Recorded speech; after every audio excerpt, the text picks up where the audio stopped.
if you have a B2B SaaS product and you haven't tested it with customers yet, you're in the right place today. And I'm going to hand things over to Andrew, and he can kick things off. Yeah, excited to chat about this. I mean, obviously, as a B2B SaaS company, you have to get your first customer, right? And we're going to talk about like getting on that path to your first 10 customers. Like it's hard to think about going to scale and going to 100 customers, like unless you've served one. And I'm going to share some things that we've learned in working with a lot of other companies, early stage startups, B2B SaaS, launching our own, that will help kind of guide how you approach building your customer base, essentially. As you have questions, definitely, drop them in the chat. As Jacob mentioned, if there's things after today you're watching this, definitely reach out. Would love to hop on a call and chat, or just chat over email. Partner and CEO, I've spent a lot of my time here at Headway, coming up through product, coming up through design, and really like hands-on knowledge working inside of startups. So excited to share a little bit here, some of the things that we've learned. And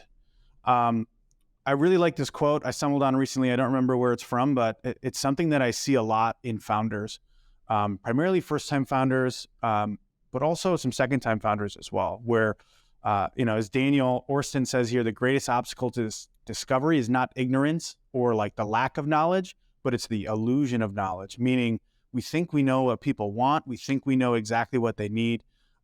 We think that because, we may have learned something or have a new opportunity for our B2B SaaS, a new idea, that because it was true for us, it's true for everybody.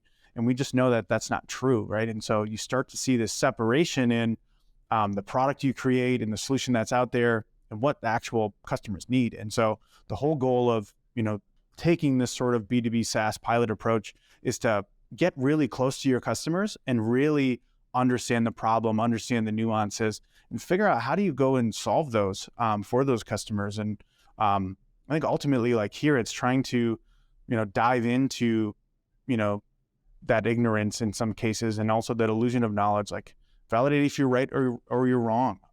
Being open to what real customers tell you is going to be really important. And so, first things first, like benefits of a pilot program. Why would you run one?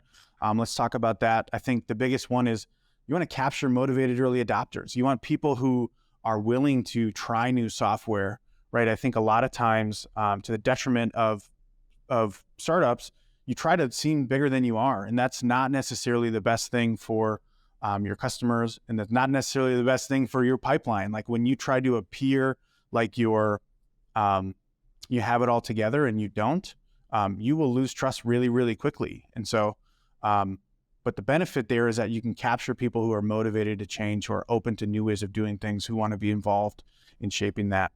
The other benefit of this is, as I mentioned kind of in the intro, is developing that deep empathy for the problem, like taking what you know and building upon it and shaping it and shaving the edges, and not really getting deep into the weeds for the customers you're serving is primarily the biggest benefit that you're going to get from it. And I think the other part of that is like learning what aspects of the solution hit or miss the mark. Like where were you wrong? Where were you right? How do you challenge the assumptions around what you think people will do and how you think you're going to change their behavior?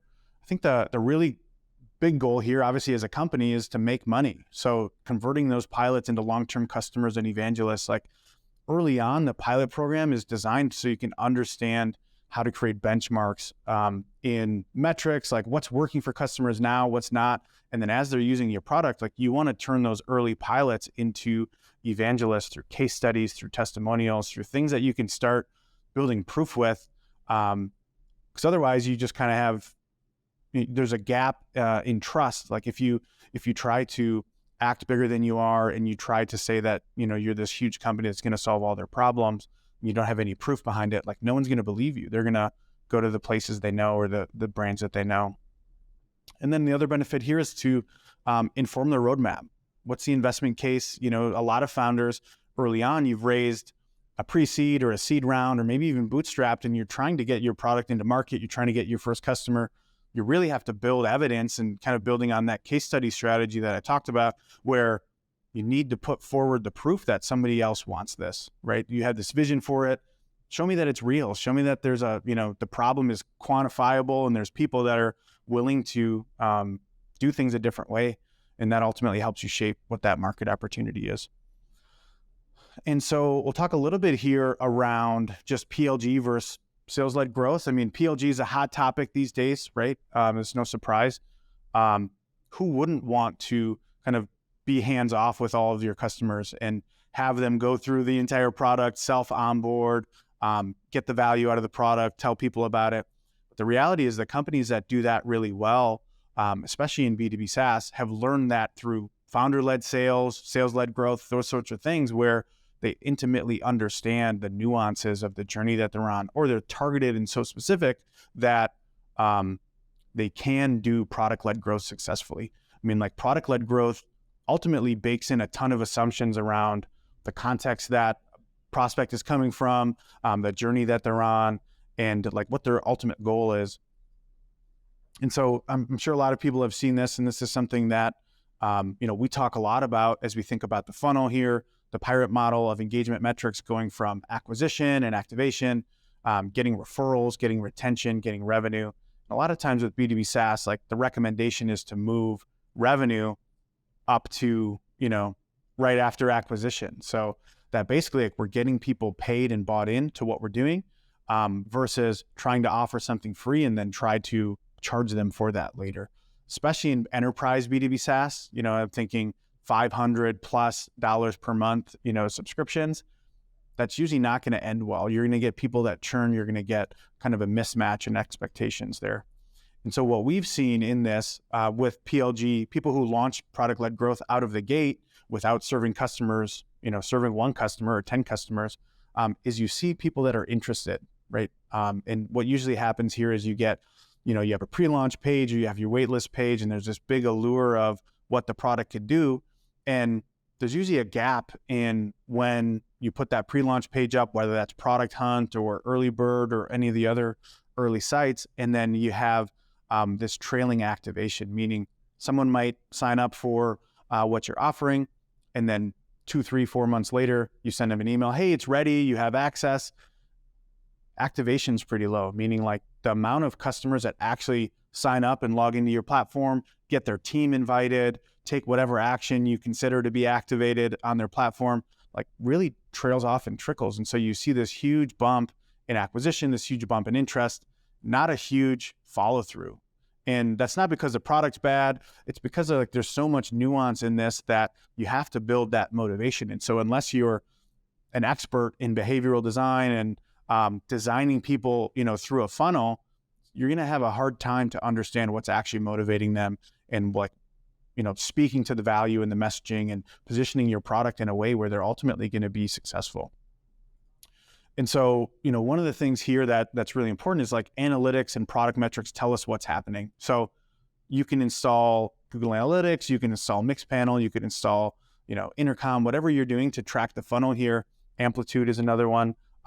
You'll figure out what's happening. Hey, people are signing up, they're not actually activating. It doesn't really give you any intel, right? It'd be very similar to, I think Peep over at Winter had this comment of like, you're pitching to somebody on a website where you can't read their emotions and you can't understand, their intent and their problems, where it's just kind of a one-way mirror, right? Where you see what the product's doing, you don't know why. And so that's why, early on, my recommendation and what I believe in is to do these sales-led growth motions for pilot programs. And those conversations and that one-on-one time with customers in your market who are trying to solve the problem you're solving helps us learn quicker, helps us reduce risk and deliver value sooner. And ultimately, that just means like more people are going to get value out of the product you're offering, and more people are going to ultimately, refer other people, stay customers of the product and that sort of thing, because you can start to understand the nuances of your customer. I think it's easy to kind of hide behind, a login and say, oh, go log in through our platform. But if you've tried it, that is kind of a fool's errand in most cases, where it seems great, it seems like hands off. You have to really develop that empathy and that level of understanding of your customers, where you can bake that into a product-led motion versus starting product-led and then trying to figure out, why people dropped. It's usually reverse. So not against product-led growth. I think it's a great growth mechanism for a lot of companies, and a lot of companies have done it well. But early on, if you don't have 10 customers and you haven't served one person that way, you really need to get in the weeds and get out of this mindset of, hey, tech is going to automate my entire job. So here, the recommendation is at first, if you're launching this pilot program, it means you don't have any customers yet. It means you're trying to, create a new way of doing things. You really need to be hands-on with your customers. And so that kind of gets into like some high level of, overview between product-led growth and sales-led growth and some of the core things you get out of it. As you look at the pilot program, just rules of thumb, some of these are good tenets for also sales, right? And so some of these principles are things that we have in our sales process, things that we recommend to other people, but they're things where ultimately you're trying to gain the most understanding and the most learning from these conversations. So one of the things is like never run free pilots.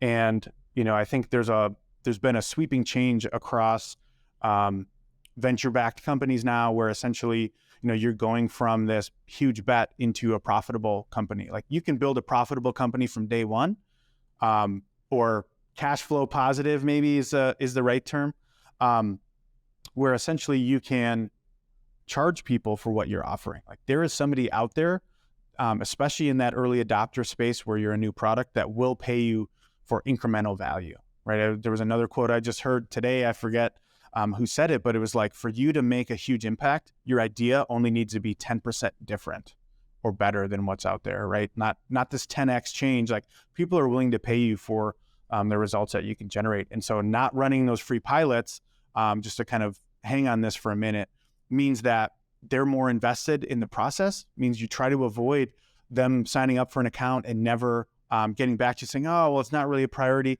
It helps you screen people that are really motivated to act. And that's what you want out of a pilot program. Like you want to accelerate your learning, and you having them pay is a way for them to get invested in the relationship, get some sort of commitment to you where you can actually have some level of expectations for them. And we'll talk about that in a minute here. One of the other things that's a core tenet is like never send new information over email. Like if you're having a call with a customer saying, oh, I'm going to send you our deck with pricing and everything over early on, it's just kind of, it's the same thing I mentioned before. It's like sending off that into the abyss and all you get is a yes or no back.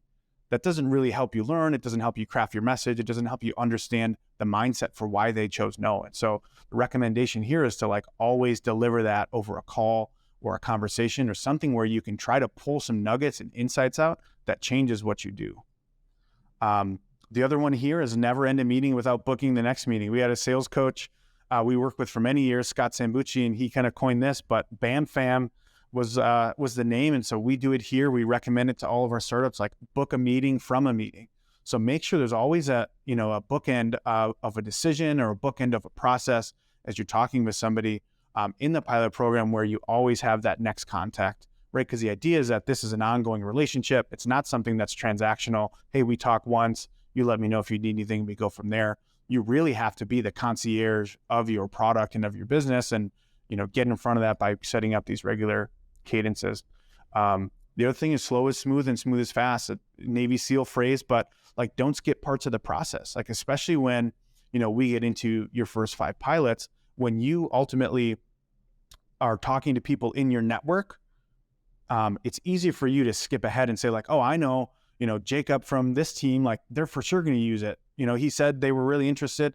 When you skip parts of the process in discovery and understanding what their real problems are, understanding why or why not they might be a fit for this sort of pilot program, you lose the ammunition you need in that sales process, right? So when you talk to Jacob and you say, hey, Jacob, I'm working on this thing. And he says, that sounds great. I'll bring my team to the next call. And on that next call, you don't have any context of their situation or what they care about or what their goals are or what their struggles are.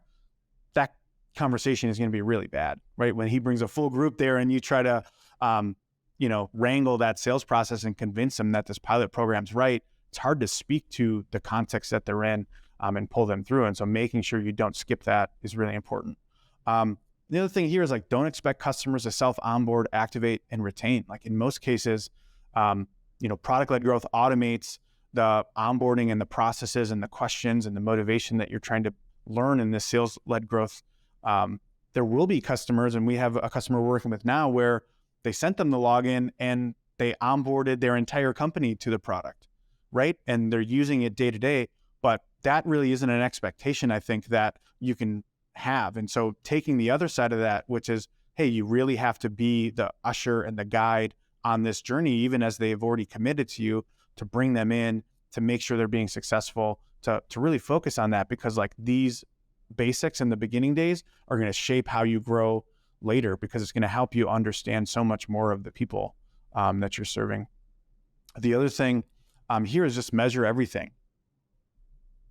So as I mentioned in the product-led growth for sales-led growth is like learn what's happening. So making sure your product is metered, making sure you understand where people are dropping off, you have the right event tracking, you have the right journey mapped out, and then understand why. Like having those conversations is just so important, because it helps you build a better case moving forward, or understand where you just plain wrong. And I think that is pretty effective, because the pilot program isn't to grow and scale, and you can get a lot of people into the top of that funnel, but if everybody drops out, it doesn't matter. And so making sure that you're designing an experience that provides value and then ultimately helps people get what they need out of it is going to help you make better products.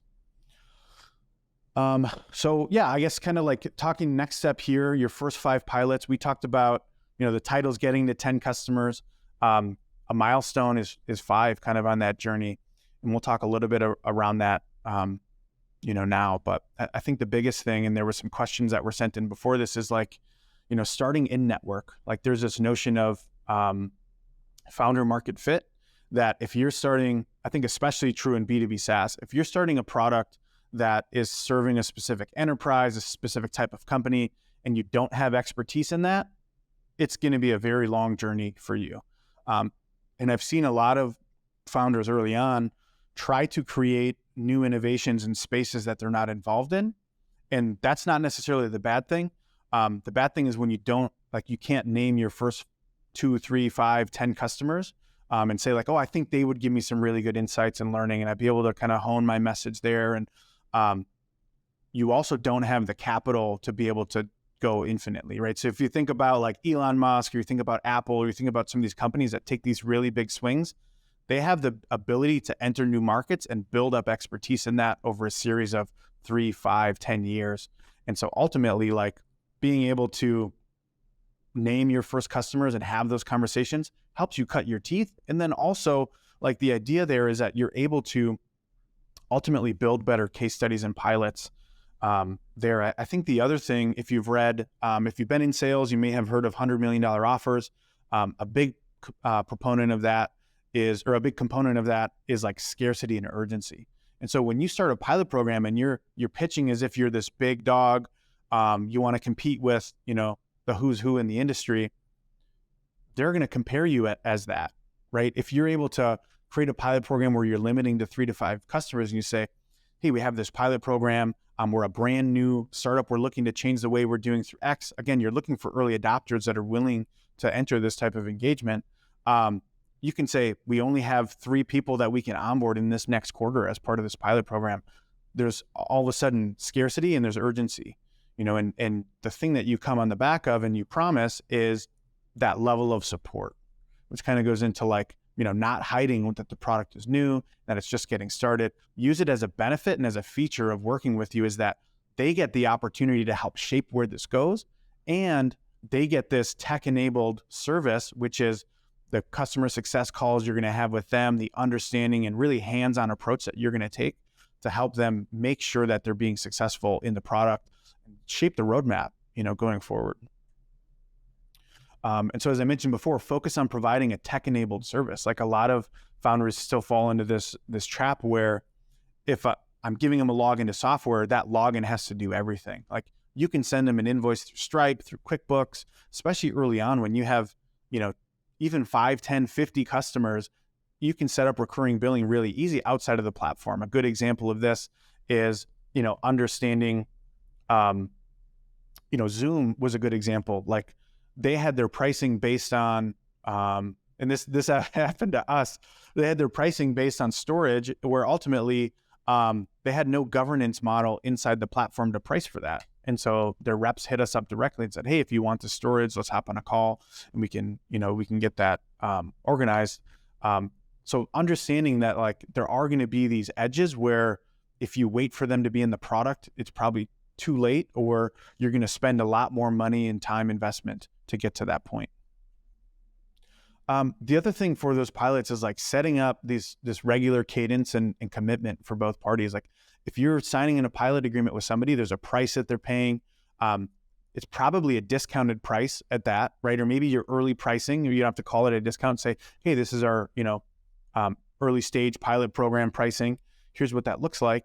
But getting a commitment from them where you get the learning that you need to hone the product, and you get the time from them that ultimately helps you change your product over time through the insights that they're providing, I think is really important. Looking over now to like pilot sales, I think the biggest thing, like we talked about getting your first 5 pilots, some core tenets there. Like in pilot sales, like understanding what today's looks like is really important. And that all has to do with like qualifying who they are and what they do. I think early on, it can be very attractive for first-time founders and even founders that have served people before to try and take on, they squint a little bit and say like, oh, I think our product fits what they do, right? And you try to get this early revenue that maybe isn't going to provide you the right feedback that you need, right? And you're trying to combine the vision of that you have of the future and also like, what does today look like? So understanding those benchmarks for the tools that they're using, the processes, what's the current state of performance? Like, what are you trying to change? And then how does that make them feel? I think like understanding that will give you the ammo you need in that sales process. But then also, as you move into those real pilots, being able to benchmark against that, right? So setting metrics of success of like, hey, it was a 50% bump in this, and that helps you go from kind of this, list of logos and companies to a list of benchmarks and absolutes where you say, hey, we're going to improve them by 50%. But in reality, we really want to get them to 800% based on this absolute benchmark or this kind of North Star vision we have for the outcomes we can generate for them. And then I think the big thing is setting the right expectations. As I said in the pilot, like trying to hide that you're a fully buttoned up operational company that's digital, that is ready to scale, is setting the wrong expectation for you, because you're going to be stressed behind the scenes trying to keep this facade going on. And it's also the wrong expectation for them because they're going to hold you to that standard. Instead, flip the script and try to provide more value through services and through your time and through understanding and digging into their needs, and then try to augment and change the roadmap where it makes sense to provide that value to them versus them thinking it's turnkey. They just hop in and they get exactly what they need.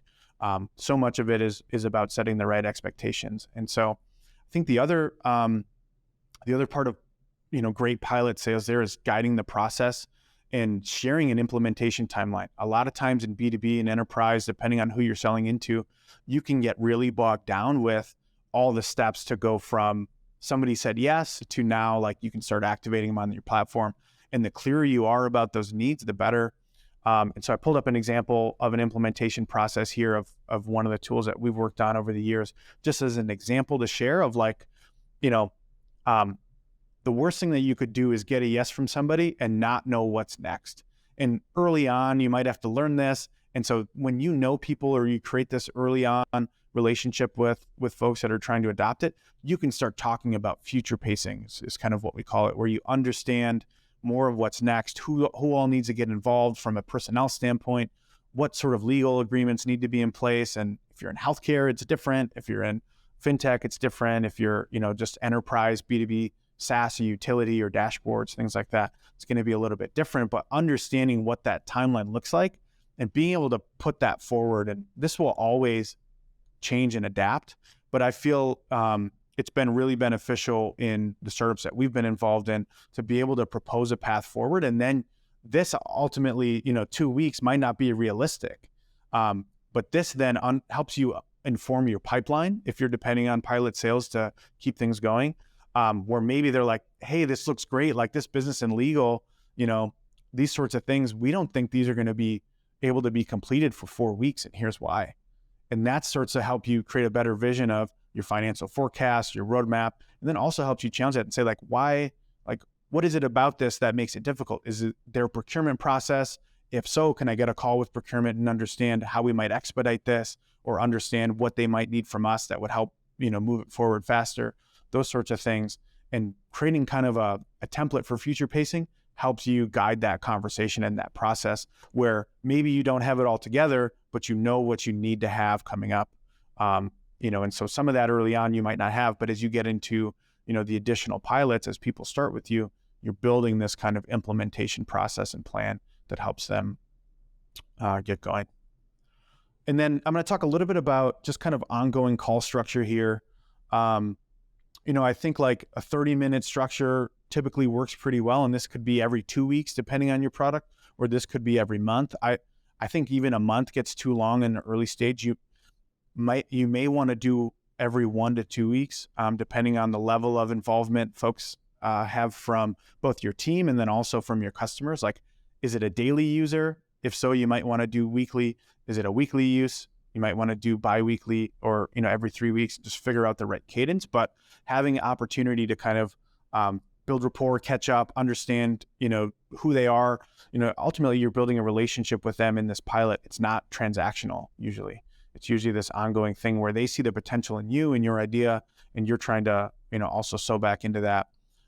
Reviewing the latest metrics and feedback, I think, is really important. And we have a different subset, which maybe Jacob can link here, around our Ready to Scale series, which kind of brings up more options and opportunities here to talk about, like, customers are joining you with a context, like what they're coming from, the benchmarks, what they're running away from, all those things, and a promise of what you could offer, ultimately to try to get to an outcome. And so when we talk about reviewing the latest metrics and feedback, understanding where customers are in this timeline is going to be really important. So it doesn't have to be automated. It doesn't have to be an amplitude.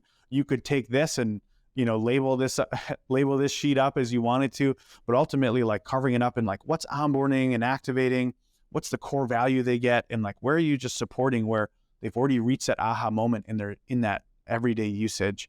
And so for here, a good example is, like, in onboarding, like, understanding if you sent an email out to somebody who agreed to be on a pilot and you walk through implementation and they didn't sign up, like, that's definitely a problem, right? So it's like either the problem's not big enough, the pain's not real enough, it's not a big enough priority for them. And understanding that, like, going through this process is something that you're going to have to understand that each pilot in your program, you should try to intimately benchmark, like, where they are in this process. And these are just examples here. But in onboarding, like, understand, like, where is the magic moment and where are you trying to get them to, for them to go, like, yes, like, we're going to use this with, the first project that we have. And then, like, if this goes well, we're going to onboard all the other projects and, like, fully adopt this, going forward. But,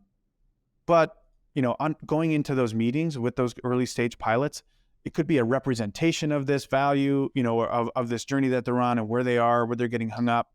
It could also be, a scorecard that understands, like, hey, how many projects did they create? How many folks from their team were onboarded? How many things that you can quantify to talk about, like, what's the expectation? And, if they said they were going to onboard 10 folks from their team and only 3 people had joined, like, let's figure out why. Like, the invites were sent, but they didn't really know what it was. So maybe we need to introduce a call, right? And really, you're trying to figure out, like, what are the results from the journey today? And then how do we update that journey? How do we introduce a new call or a service touch point or onboarding call or things? Or maybe it's something about the product where we have to speak to each user type based on their role. And maybe we have to capture that in onboarding. And the insights that you get from this would be really important. And so bringing those back where you can identify those key areas to support and improve, I think, are really important. Because it'd be very difficult to go into a customer success call or a pilot success call and not know what they did on the platform, what feedback they submitted, and what actions, like, they actually, got through successfully or completed. The other thing is, like, 10 minutes to share upcoming improvements and releases. So this is kind of where we talked about it on another call as well, but, like, continuous impact, like, understanding where in this process they're getting hung up and then sharing what you're going to do to overcome that. That could be through software release. It could be through a service touch point or like a new workshop. It could be through you doing the onboarding for them to a certain point and doing all the integration from their old data. But sharing that and being able to get that feedback from customers early on is really important. And then the next step is like closing that out. So what's the next step here? Scheduling a deep dive if needed. And so a lot of times you might have a pilot structure where you're meeting with maybe two people from a potential client every 2 weeks. You may want a deep dive, or there may be a problem that came up of like, oh, we actually can't, we can't fully onboard to that because we don't have that data, or because procurement doesn't allow us to export XYZ. Like, you probably need to schedule a deep dive to understand more of the nuance around that and like what challenges that specific thing has. So then you can bring into your process here. And, which kind of comes back to the continuous impact loop stuff that we talked about. I'm just going to share this very briefly, but ultimately, like, the whole goal of this is dual track, agile, whatever you want to call it, but discovering what we should build and then delivering it successfully and measuring the impact is really kind of the core tenets of this model. But in this, coming back to the funnel example, in this problem of activation, where let's say a pilot agreed to join, they signed the contract, they gave you all you needed from a legal perspective, they started, they're not onboarding their people appropriately, or the invites were sent, but nobody set them up, right? So what's you need to improve that metric here. And so what you would do is to go through these loops, you would say, all right, we're going to explore. So we're going to talk to our customer. That's kind of part of this, doing customer interviews. We're going to look at the data and their performance on the platform. That's those metrics. Then we're going to say, like, what can we do to improve this? And that's part of, the process I mentioned above. But then you get these solutions designed. And so the things that you're coming back to them with in these later stages, in those meetings or deep dives, are like sharing prototypes, sharing potential solutions once you're understanding what the problem is. And then you could even go as far as doing user testing with the prototype, where you're using maybe a Figma or something they can click through to understand more perception of where things are, if it's a brand new feature, if it's a brand new capability, those sorts of things. And usually early on for these pilots, this pilot delivery is where a lot of people stay, where it's like experiment, design, and build. You probably don't have a lot of feature flags kind of built up here where you're limiting that release. It's probably releasing it to everybody, but you're being able to measure the data and analytics of how things go. And so by isolating where people are getting stuck in the product and in the journey, you can then bring it down and start to focus on it. And I think one of the things that a lot of people talk about, like, should I focus on acquisition or retention? And usually the answer is both, but the biggest thing is like understanding which one takes priority. Like, retention is going to be really important. But if you activate people the right way and you acquire through this sort of model in this kind of B2B sales-led motion, we find that a lot more people will build that loyalty where you're trying to solve their problems. More specifically, you're really understanding where they're coming from.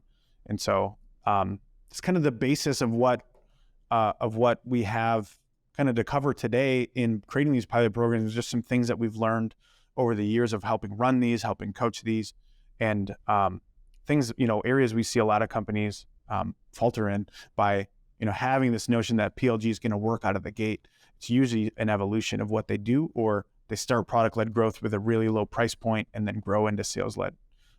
Either way, I think like having access to early customers, being able to have those conversations as you need, when things come up or new ideas come up, and then being able to steer the roadmap based on needs is really important. There's other things that we've talked about. I think Jacob added it in the comments there, is ready to scale, where as you go back into, some of these customers, like, you might get a customer that's really big because you knew somebody and they were successful, and you launch with somebody who's maybe an earlier stage company with a team of 15, and you find that it's like really hard to activate them and they don't actually get the value, and you find someone in the middle. As you move forward beyond these 10 pilots into 100 or beyond, you're most likely going to be going at a seed raise or a Series A round raise, where you're going to have to answer like where your growth is coming from. And so if you start these pilot programs from day one with the right benchmarks, with the right understanding of metrics and kind of where they are in these journeys, along with this context of, hey, what's the makeup of their company? What are they using today? You can start to build a better guess, so to speak, of where your growth is going to come from. and how that aligns with the vision of the company. So they could all be different customer types hiring your product for the same thing. But that doesn't necessarily mean you're going to grow with them. And so there's more details there in that series that Jacob showed, goes a little bit deeper. But yeah, I guess we'll kind of wrap that up and then open to questions. Before we jump into some of the questions that we got, I love how you kind of mentioned like, hey, sometimes if you focus on product-led growth first, you might end up finding that you don't really have any clarity because you don't really know those customers that well. So it's like going to be it almost creates like more chaos to start with PLG for B2B SaaS instead of like manually one by one getting each person in, actually understanding who they are, who on their team is buying even. Like, because the first person you reach out to might not actually be the user or the buyer. Oh yeah, like my team could use it. Next thing you know, you're talking to somebody else. So it's like, that's where it gets really interesting is like, you need that like qualitative data in the beginning, like a lot. And I think it's harder to do that with PLG because PLG is so passive. Like, right, you're not like engaging with them, having conversations with them. Sure, you can do surveys, but that's still even such a passive and can be a very misleading thing. I know it's something that Rob and Ryan talked about the other year, how like surveys can be really great if you have the qualitative data to back it up.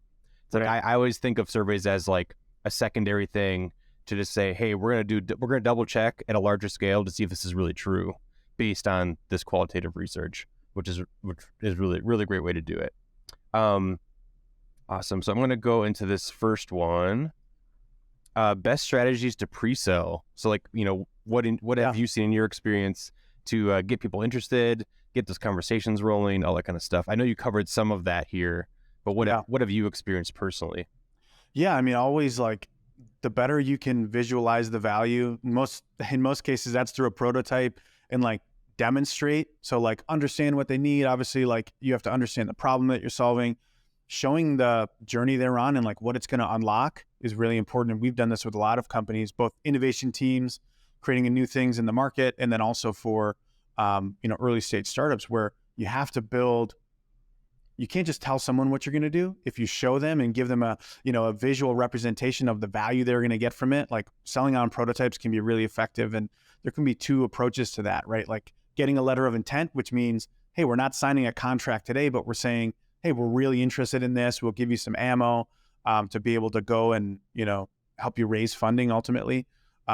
Signing a contract is always great, but it can be a little bit hazy and hard to do because of the caveats, right? Like you may not, if you're in that stage and you need to raise money, you may not be able to get there. And I think, I guess I would urge to be clear about that. Getting a contract signed for a future date of, hey, we're going to start this pilot in 3 months, and here's what we're going to do in between, and kind of make sure that you're having the right cadence with them along the journey will be really important. But the other part of pre-selling an enterprise product is like, I mentioned like talking to people, like having that founder market fit is really important. If somebody called you up out of nowhere and they just presented you a prototype, it would have to be a really compelling case study for you to be like, yeah, like keep me in mind, right? You'd have to have a unique insight or a certain leverage or some level of understanding that goes beyond just like, hey, we're going to make it this a little bit better. And so when you have those kind of allies in customers that know you, trust you personally, those sorts of things, and are able to see the vision you're on and be open to shaping that, like it's a really good mix for early stage products. One of the other ways we sold is through, as I mentioned, through prototypes where you're getting buy-in from a dual-sided market, right? And so being able to, I'm trying to avoid talking about the specific customer, but being able to talk to both sides of the marketplace, especially if you have a marketplace play, and getting alignment is important. So there's kind of a few different variations here, right? If you're selling to one company and one business, and that has its own complexities, right? All the things we talked about. But if you're doing a marketplace play where you have to get buy-in from 2 or 3 of the different players in the marketplace, it's a longer journey for sure. And I think like teasing at the opposite sides of those marketplaces is important. Talk a little bit about marketplace dynamics. I'm trying to think which open office hours it was, but making sure you're like picking the right one that's kind of the linchpin of of that marketplace is important. Like which one drives growth and drives the other, which part is supply, which part is demand, and how do you get the right, the right effects of both. But yeah, pre-selling, definitely highly recommend, even for anybody that has the funds to, go and build their own products from day one. Yeah, and actually this kind of goes to the question of Nicole asked about pricing. Like, how do you figure out what to charge people for this kind of like first version or this first experience, even if it's not fully like fleshed out? Like, what are your thoughts on that? Yeah, I mean, the answer is always it depends, but I think like understanding what else is available in the market and like doing some pricing dynamics and pricing understanding of like how else are people are solving this problem. The more niche you are, the higher you can price, right? So if you're Notion, anyone can use you for anything, right? But if you were a tool for B2B SaaS companies that helps you, with all these specific insights, that helps you operationalize your wiki and has, AI on top of it and all these things that get more and more specific, like layers of the onion, you can charge more. And so I think understanding how segmented your product is one aspect of that. What are the other options in the market? And then, landing on a price that feels right. I think part of it, I say feels right in the sense that like doing some price testing in those conversations, right? Versus like if you were just doing PLG and somebody had to put their card in for the price, you don't understand if it's high or low. You just know they didn't buy. And so I think like understanding, that sort of pricing is important. And we might recommend what we would do in our situations is like simulated shopping, where essentially you would come up with an option and a series of questions that help the prospect understand the value you're looking to provide, and then ask them like, hey, now that you've seen this, like, what do you think this is similar to? And you start to get some of that qualitative data, like, oh, people might assimilate your product to something that is like a consumer product, like, oh, this is just like Notion. And in that, they start to say, oh, maybe like $10 a user, right? And you're like, well, that's maybe not what I was thinking. Or they might compare you to this really enterprise tool. And so understanding maybe what the market is bearing now across what they're using and how they would compare your product to other things out there is a good way to understand, like, where do they see this in the value chain? Is it just a utility, or is this like a core part of their operations? And I think, Nicole, knowing your situation maybe a little bit better than other folks on this call, is like understanding like what the cost is today, right? So doing some value studies if you're trying to change the narrative on pricing is like undercutting what they're charging today by being software enabled or by being, tech enabled. Like, how is this changing and improving, and those sorts of things. So kind of a long-winded answer, but there's a few different ways. Yeah, sure. You kind of answered this other comment because this person asked about pitching and comparing it to competitors. But I think like the one thing with this question is like, you made a good point of like, sometimes you assume what the competitors are yourself, but like, I think it's good for them to naturally, without creating a bias in their head already of what this thing is, like let them decide what it is on their own. And then it'd be like, oh, I thought it was a competitor to this, but actually they think it's a competitor to this, or it's similar to this, which is really interesting. So, so hopefully that helped answer your question, Mansuk. Like I think it's good to go in with like, so there's a Andrew brought up a term called simulated shopping. Alan, I'm trying to remember his last name. Clement. Yes, Alan Clement has this technique called simulated shopping. So if you want to look it up, we actually have on our YouTube channel under Exploring Product, we have a simulated shopping interview with him, or he talks through the whole process. So if you want to check that out on the channel, I'll link it in the comments and stuff in a bit. But yeah, that was really good. I think because it's like, hey, I can set up these programs.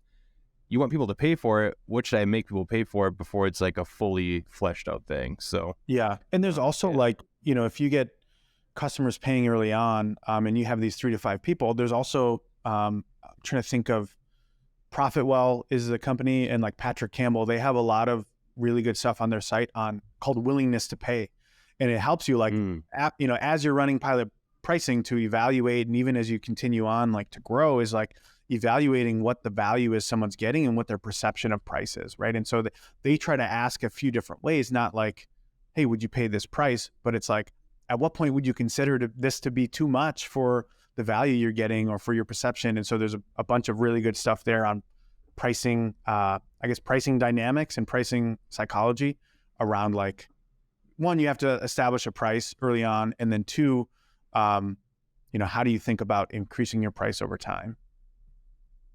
I just dropping the link there in YouTube and LinkedIn. The talks about value propositions and willingness to pay. Good stuff. Awesome.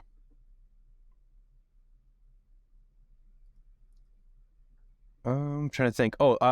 Before we get to the other wrap-up questions, this one was interesting. I don't know if you have any other examples of implementation timelines and steps, but I know, Andrew, you've been thinking about diving deeper into like B2B SaaS pilot programs and like considering like a guide or a course or something. So I don't know if you have anything to share today on this one. Yeah, none that I can share, unfortunately. They're all, either for clients or partners and stuff. And that other one was kind of a unique, it's from a while back, so I was able to share it. But I think like it's going to depend on what you need to get, to get up to speed. And I think, one of the things that we didn't really mention here is like, if it is a true enterprise sale, you mentioned a little bit, Jacob, like you probably have multiple buyers. You probably have a technical buyer, a user buyer, product champion, then an economic buyer who makes the financial decision. And that'll impact, if you're going, straight enterprise, like that'll impact how you can, get into those processes. I think the biggest thing that's a risk here that's related to implementation timeline and steps is like, sometimes a sales cycle can be so long, it's a detrimental risk to the business model, meaning you could get a yes, but if it takes a year to get approved through legal or 6 months, like you got to start building today, right? And so I think that's one to be really mindful of that I've seen bite a lot of people is like being able to get commitments and for them to see the value, but then implementation and timelines being so long and so drawn out that it's hard for you to survive. And so I think like balancing that with raising is really important. And it's a tricky art, I think. Yeah. All right, jump back over here. We already talked about sales-led growth versus product-led growth as far as starting, but this one was kind of interesting. And I feel like we kind of touched on this, but, how do you get those initial, I thought 100's a lot. Like this whole conversation is about like, how do we start with 3 to 5, 10, like really small numbers. But what are your thoughts on like people doing like DMs or outreach or ads on LinkedIn to get those first handful of people? And if they do that, like what should they be considering when they do it? Yeah, I mean, you definitely can. I think software is a little bit different, right? I think if you can think about a time where maybe somebody sent an ad to you for a pre-launch product, they wanted you to be a part of their pilot program. Like, I think it depends how you position that and really what you're trying to, to do. If it's 100 beta users, I think like, I don't know. I always think, back to our other thing, like slow is smooth and smooth is fast. It'd be a shame to get, to turn marketing dollars on and to get all this traffic into the funnel and then not be able to keep customers, right? And so like where you see them drop off, hey, we have a lot of acquisition, we got our initial 100 users, kind of as I showed in that example, but no one stays around or we don't solve it in the right way. And so when I think about scaling, like you could build up a wait list still, and you can get 100 beta users through different, communities, getting involved in where your customers are, different forums, different industry communities, things like that is always good. But having that wait list, probably with a screener is what I would recommend there, where maybe you have 100 people, you're looking for people with specific characteristics. They want, specific volume that you're trying to solve, screen them a little bit, and then try to pull them into those pilot conversations. So what I'd recommend, so they're still there, they're still kind of acquired, but turning on the product for all of them before you've even proven that you can get one kind of to value and to stay and to stick, it can be a little bit distraction where you're trying to focus full funnel and really haven't provided that value. So, but yeah, I mean, there's a lot of stuff out there on, building an audience. Like building an audience is never bad. I just think like when you're starting to pull them into a pilot program, the smaller the better at first, so you can really learn and focus and go deep with those customers. 3 to 5 was the example. I mean, if you have a bigger team or founding team, maybe you have 10 and you divide those up, but then you get the insights you need to then turn on, marketing for 100 beta users and things like that. Yeah, it is interesting because like you could spend time, like you were talking about building an audience, publishing on LinkedIn, talking about the problem that your product is solving, saying, hey, I understand it. Here's ways you can solve it. Maybe once in a while, it's like an 80-20, like 80% of the time you're just talking about how to be helpful. 20% of the time you bring up like, hey, we're actually working on this new product. If you want to be part of this pilot program, shoot me a DM. Yeah. There's some of that stuff. Obviously you can do like, cold outreach on LinkedIn as well. Hey, I'm working on this new program. But to be honest, like half the time when I get those DMs, I'm like, hey, I don't have time for this right now. It's like you need like that. There needs to be that natural, I don't know if it would be push or pull from this perspective, but like that person has to like feel that pain already a lot. And your content can kind of like create that. And if they're reaching out to you about interest in the program, like that's a better thing than you go out to them and say, hey, I have this thing. Yeah, it seems interesting. That's not the right, like that's probably not the right person. Sure. Like curiosity can almost like, because even with us, like when we do these live streams, like people are just curious a lot of like what we talk about. They're not always the right fit to work with us or whatever. And that's totally okay. But when it comes to like these pilot programs, you need to make sure these are the people that feel the most pain, feel it today, right? And like, and are genuinely interested in like helping you form this product to be super helpful to them. So that's how I think about it. Like, of course, you can like scalability is always like the sexy thing. Like, oh, get 100 customers, get all this going, have all the brand going, like all these different things.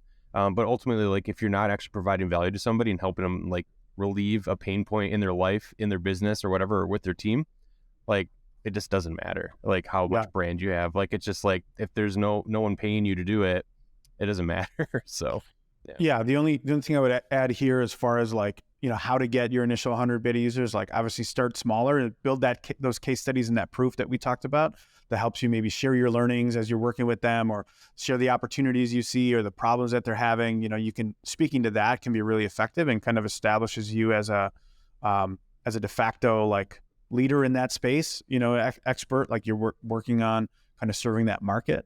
But if you look at like Brian Balfour's like 4 fits, like this would all be like channel, like where are your customers hanging out?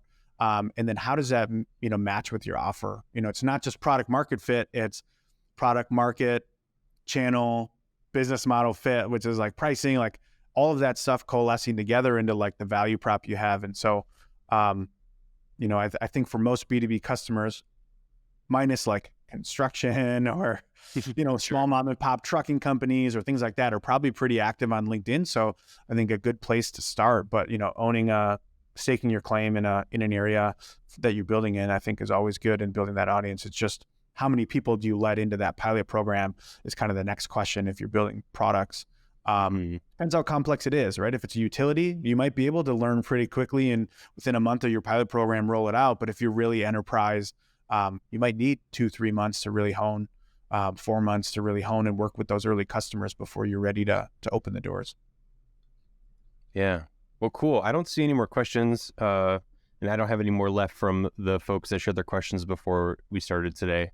But I think we can wrap things up. I think it was a good chat. We covered a lot of ground, I feel like, because I think there is a lot to doing these things and doing them well and making sure that you're getting the answers you need, asking yourself the right questions as you're doing these things. So thanks, Adrian, for putting all these kind of notes and slides together. I hope everyone got some value out of it. I learned a little bit of something today, even though I work with you day to day. So it's always good to have this opportunity to learn from you again. Do you have anything else you want to share? Otherwise, we can kind of wrap things up.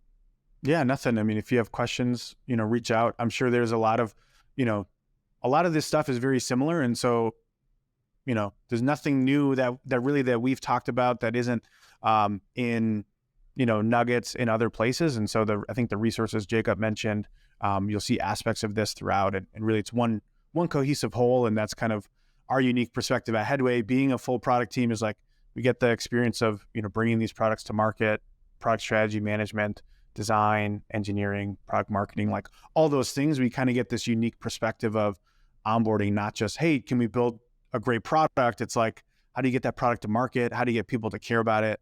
How do you build more understanding for the people you're serving and that sort of thing? So hopefully, it's valuable. If you have specific questions, reach out. And thanks again for tuning in.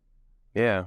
I'll just share this link one more time. If you go to headway.io/resources, We have all the videos that we kind of referenced today in the presentation are in there. There's other stuff for if you work with designers or developers, there's resources in there. We have different templates on Figma. We have some ebooks and stuff like that on like the Moscow process, like prioritizing what features you build next, all that kind of stuff.